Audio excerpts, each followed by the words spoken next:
Let's start your story back in your college years. So you went to IUP, freshman in college. What kind of hopes and dreams did you have? When I went to IUP, my major was international business, and Wow. I wasn't sure why. It sounded fun, and I knew that I wanted to travel. I knew that there was more outside of the little town that I grew up in. And so you were just kind of going about your business, doing your thing, and then something very traumatic happened. Can you take us to that day? You know, there's not much I remember from the day leading up to the events. I had become friends with several of the guys on the football team. One in particular I became very close to, and just friends. And Yeah. you know, it was just a typical weekday night. We were in his apartment, and I remember, you know, a couple of other people being there, a couple of other girls, and sitting on the sofa. And the next thing I remember, waking up in what I'm assuming is his bed, because I didn't, you know, I had never been in there before. So that's what I remember, waking up and being so confused, you know, and I felt this weight on me, like a sandbag just weighing me down, and just trying to figure out what was happening. I could talk, and I looked to my right, and I remember him sitting at the head of the bed with me and saying, what's going on? Can you help me? I don't feel good. I need help. I know I need help. And as I turned to look away from him, I could just see the silhouettes of bodies at the foot of another bed. And I looked at him again, confused, and I said, I need help. Can you help me? And I realized then what was happening. And by the grace of God, I was out again, just like that. So can you share, like, what was happening? I was being raped. Yeah. Yep. And those silhouettes, the bodies that I saw at the foot of the bed, they were just in line waiting to take their turn. Oh my gosh. Yeah. Yeah. So multiple members of the football team. I can't say for sure. Yeah. I know now 2 names that were in that room. I can't even tell you how many more. Probably I could count on 2 hands how many were in there. Gosh. I don't know that they were all in the football team, so no, I can't say that for sure. But 2 were. multiple people. Yeah. Yeah. And so how did you get out of that situation? How did they let you go or escape?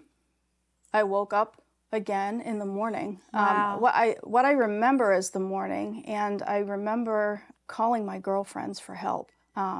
They lived not far away from where I was in the carriage house, and they came to get me.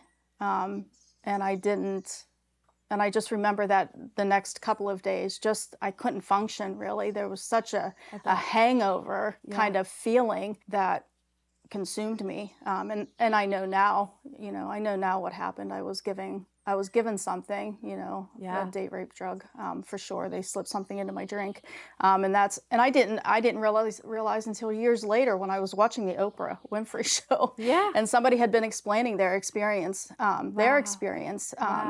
and what that feeling was. And I thought, after all those years, that's what happened. Yeah. And so in the weeks ahead, eventually you found out that you were pregnant. I did. Yeah. And so what was going through your mind? In the days after, I would be walking around campus, and I would see that person, you know, and he would cross the streets, and we would pass each other, and he'd smile, and just that fear and shame and guilt inside of me was consuming. And then, you know, I'm starting to think that something happened more, you know.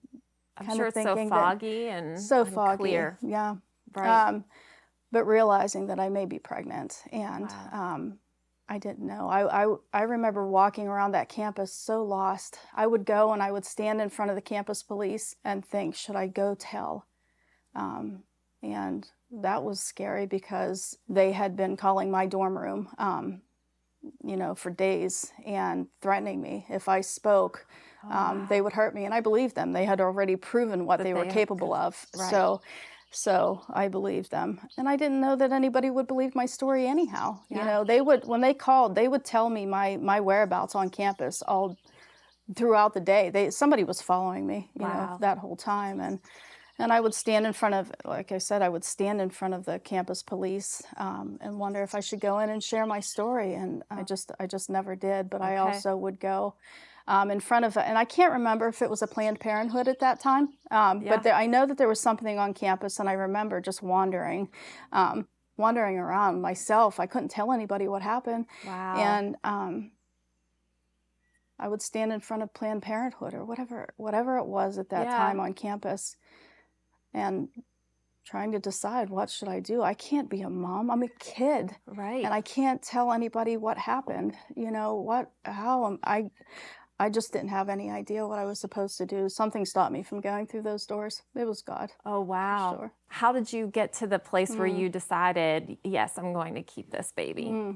I don't know that I ever made the conscious decision. I think Okay. God made that decision for me. I was just the next several months. I lived in fear, I and bet you did. I left school. I did leave school, and I never looked back. And it was in that fear that I never shared with anybody that I was pregnant. Even I never shared what happened to me on campus. Wow. And the night that I would give birth to my son, I was going to do it alone. I was waiting for my parents to go to bed, Oh my so I could gosh. drive myself to the hospital to have what we now know as a little boy. You must have felt so alone Oh, and alone. scared and taking all that on. And so tell us about the day that the baby came. Oh gosh, I just remember. I can't. You know, I couldn't believe I had made it that far, and I was, again, so scared. I finally had to tell my parents what was happening because, you know, I'd been hiding out in my room for days. My water had broke the night before, and I Wow. had laid in my bed all day alone in labor. Wow. Yeah, and I was just so disassociated with every part of what was happening. I couldn't believe that I was having a child, and you know, it just I wasn't sure what was happening. And again, I was a kid.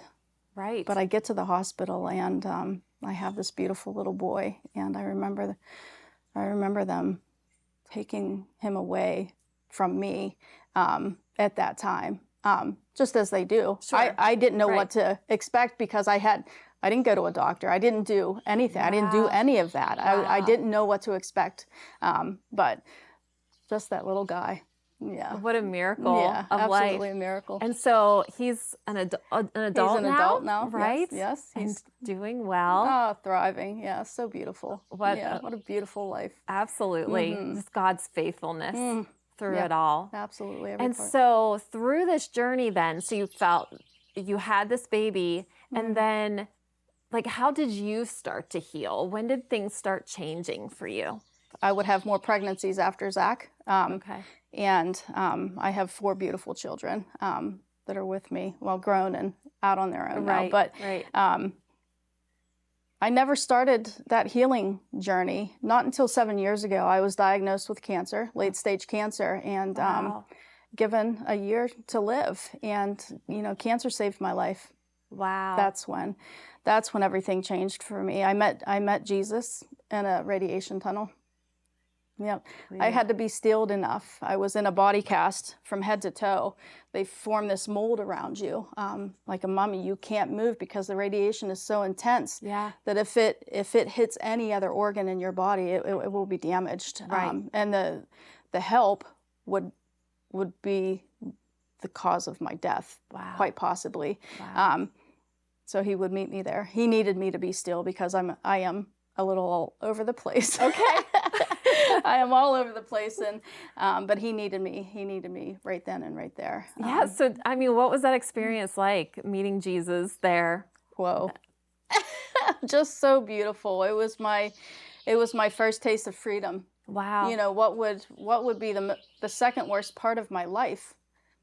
Right. You know, seemingly became my ticket to freedom. Wow. Yeah. Were you crying out to him, or he just came to you, like, even though you weren't seeking him? I had been seeking him, Yeah. and this is how he got me. My marriage had been falling apart from the very beginning, really, and I needed God. And in my marriage, I wasn't allowed to go to church. I Okay. wasn't allowed to.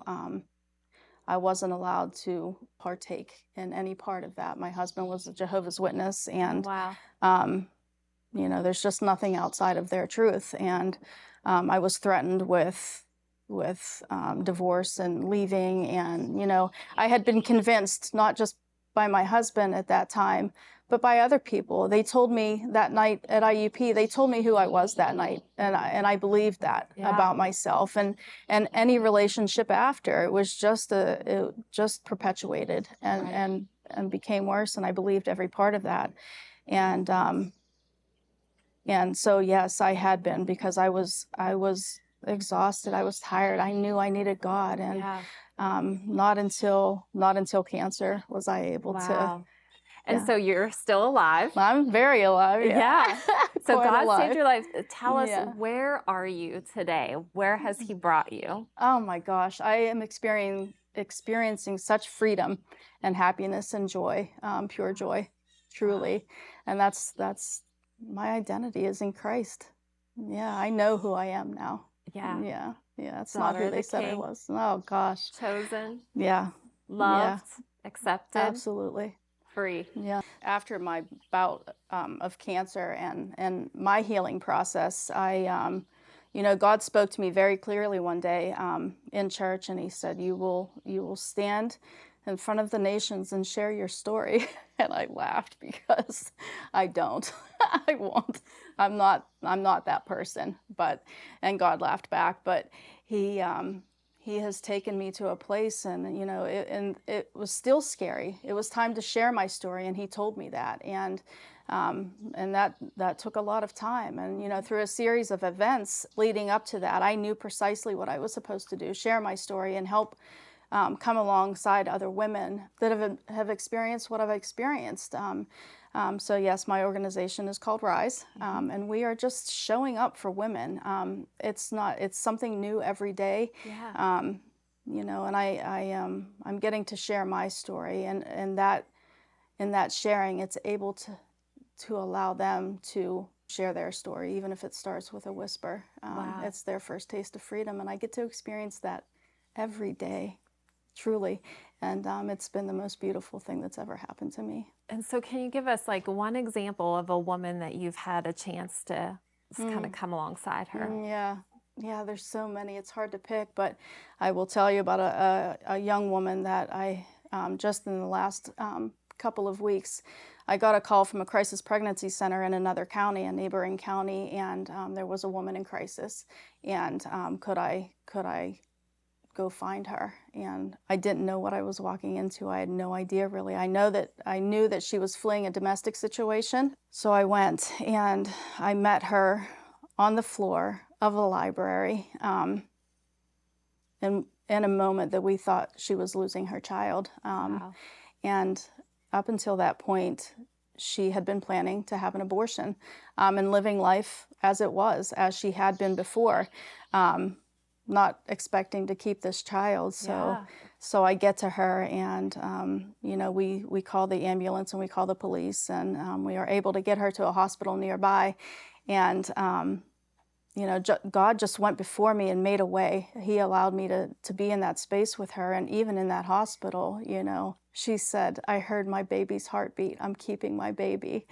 So I have been able to do life with her now for a couple of weeks, and it's just so beautiful. She's so proud, and she can't wait to have this child. And you know, we've seen the ultrasound and that little guy bouncing around in her belly, and she just she walked 3 hours to save her life that day. And that girl has been fighting for every breath since her first breath, and now that baby's doing the same, and she will thrive, and so will he. I know it. Look at God. Yeah. Saved your life. Look at God. Saved your son's life. Look at now God. Saving all these other lives too. Amen. Through you. Awesome. Yeah. Thanks, Jennifer. No, thank you. Yeah.